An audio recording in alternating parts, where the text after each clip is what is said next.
ब्रज रज की महिमा, ब्रज भूमि की महिमा कितनी है, आइए इस दृष्टांत के माध्यम से जाने।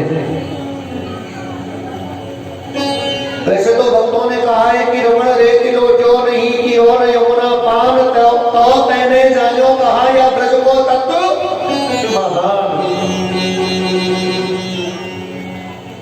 आज जो वृंदावन में कुंभ चल रहा है ना, आप लोग गए भी होंगे, आपको पता है कि वृंदावन में कुंभ क्यों लगता है?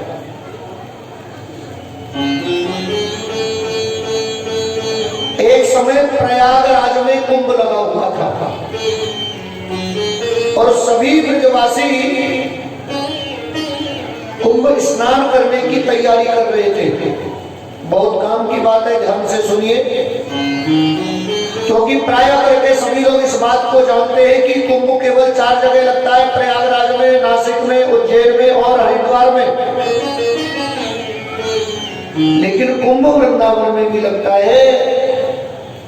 कब से लगता है, क्यों लगता है, इस बात को जानने का शायद किसी ने प्रयास किया हो। आइए बंधुओं, एक घटना के माध्यम से मैं आपको बताऊं कि वृंदावन में कुंभ कब से लगता है। एक समय सभी ब्रजवासियों ने मन बनाया कि क्यों ना कुंभ स्नान करने के लिए चले जाओ।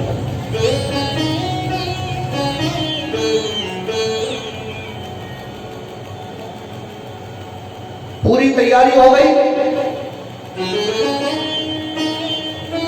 सभी लोग जाने के लिए तत्पर हुए।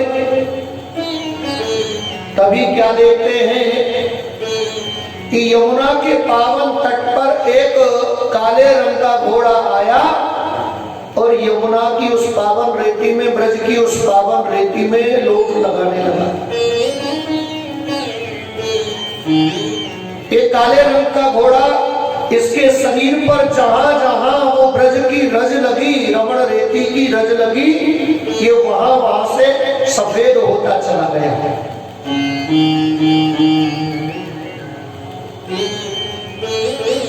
और ये फिर वहां से निकल पड़ा, लौटने लगा। बाबा नंद ने घोड़े को देखा और इसे रोका, भैया तू कौन है, कहां से आया है, और इस ब्रज रज में तूने लेट लगाई, तू आया था तो काला था, लेकिन ब्रज रज में लेट लगाने पर तू सफेद हो गया, क्या कारण है?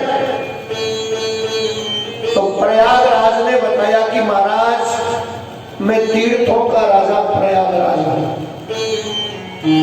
लोग इस समय प्रयागराज में स्नान करने के लिए आए, क्योंकि कुंभ का अवसर था, सब लोगों ने स्नान किया, तो तीर्थों का राजा होने के कारण मैंने उन सबके पापों को अपने ऊपर ले लिया।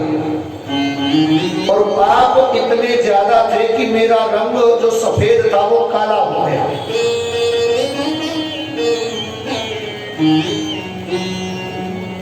महाराज मैंने संतों से पूछा कि महाराज अब इन पापों के कारण मेरा तो रंग ही बदल गया, मैं तो खुद ही कुरूप हो गया, अब मैं क्या करूं, मैं अपने असली रूप को कैसे प्राप्त करूं?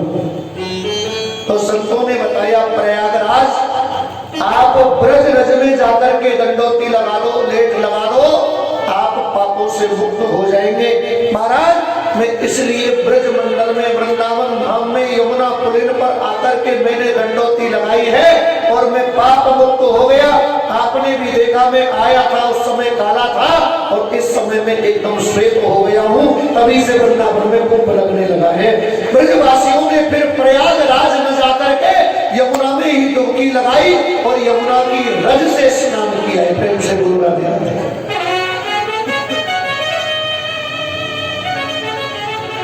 ये ब्रज रज की ताकत है।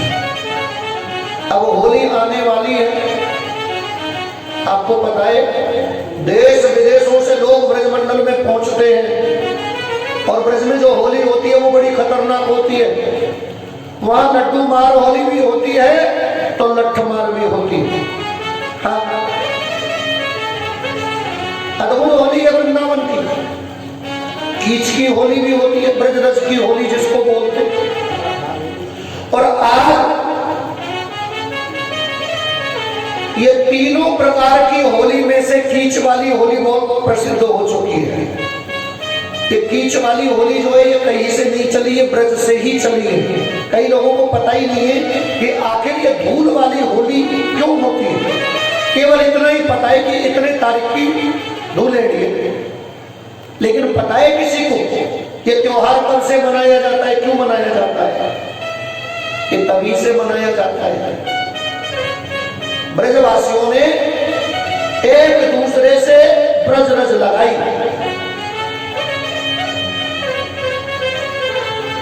एक बात और, एक घटना मैंने सुनी, कोई बता रहा था मुझे कि जाप बटेन के औरंगा की बात है।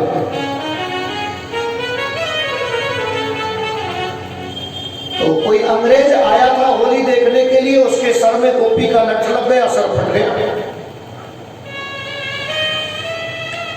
रक्त बहने लगा, खून निकलने लगा। परेशान तो ब्रज गोपी भी हुई, उसने अंग्रेज को पकड़ा और वहीं से मिट्टी और अंग्रेज के माथे पर रगड़ दी, तो खून बंद हो गया।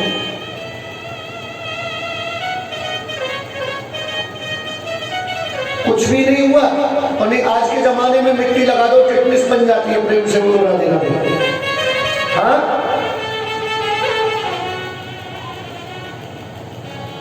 ब्रज की रज को ही गोपी चंदन कहते हैं, जिसे हम अपने माथे पर धारण करते। प्रेम से बोलो राधे राधे।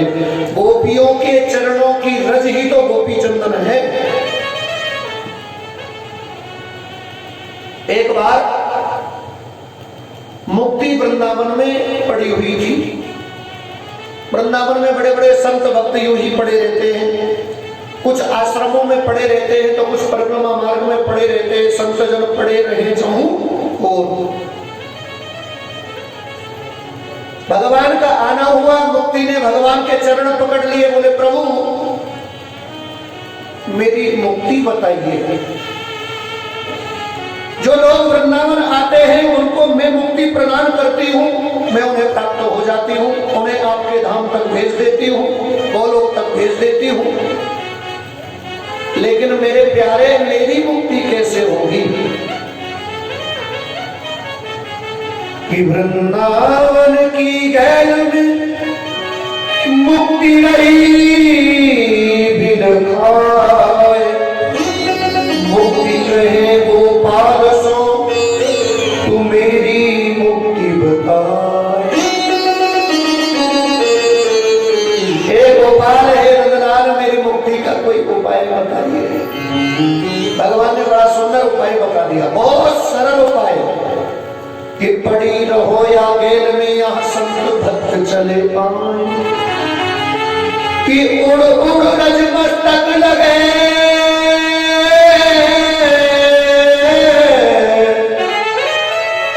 तो मृत्यु मुक्त है जा।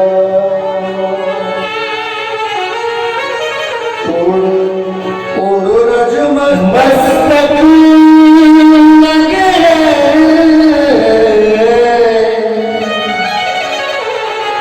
सहज मुक्ति हो जा।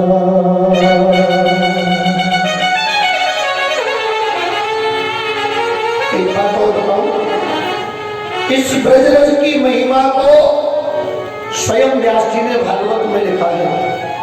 वंदे नंद ब्रजस्त्रीणाम पाद रेणुमभीक्ष्णस।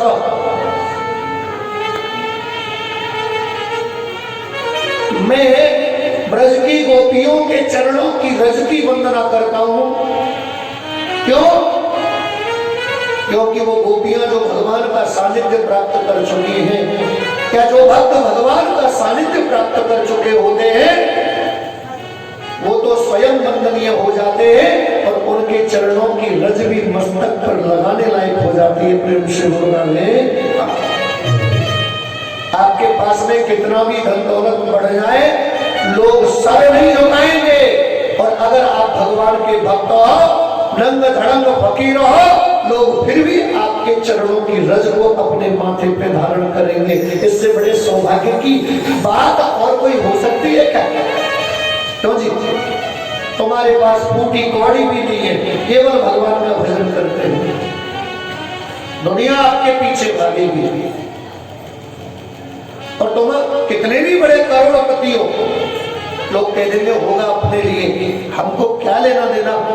तो जी मांगने थोड़ी जा रहे उससे, लेकिन भगवान के भक्त उनके पास में कुछ भी नहीं होता है, और फिर भी राजा महाराजा सब उनके चरणों की रस प्राप्त करने के लिए भ्रमण करते घूमते हैं, उनके आश्रमों में जाकर के उनकी कुटिया पर जाकर के दंडोती लगाते हैं।